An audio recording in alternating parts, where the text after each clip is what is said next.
大家好，歡迎返嚟女偵探莎拉嘅頻道。喺商業世界打滾，你實聽過一句說話：做生意信字行先。係，我同意，冇信任就好似打麻雀，四缺一點玩？但係我成日同啲客講，真正嘅信任唔係齋靠口講，唔係靠我識咗佢好耐，更加唔係靠佢睇落好老實。真正嘅信任應該係建基喺事實嘅基石上。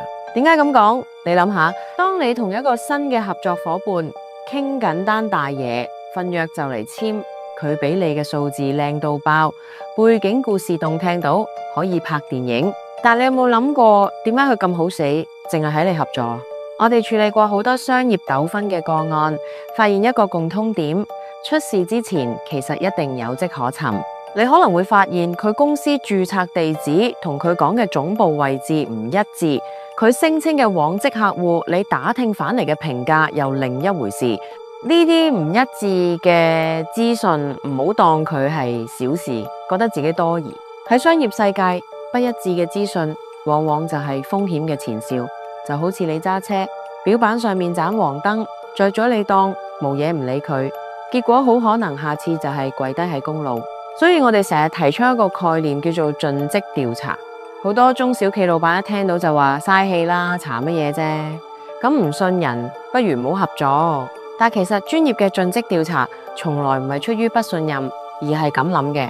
正因為我想同你長遠合作，正因為我想呢段關係行得遠，所以我哋不如一開始就將所有嘢攤出嚟，攞證據講話，你嗰邊係咪真係咁掂？我嗰邊有冇隱瞞？大家查清楚，白紙黑字，清清楚楚。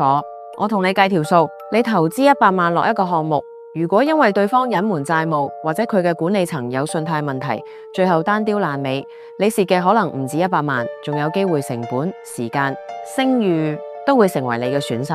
相反，如果你喺簽署重要協議前，只係用咗好少嘅成本，做咗一份基本嘅背景核實，查下佢公司註冊，睇下有冇訴訟記錄，望下佢以前嘅合作夥伴，咁你呢筆錢可能就係你成個項目入面最抵、最有性價比嘅投資。呢筆錢唔係成本，係買個安心，係買一道防火牆。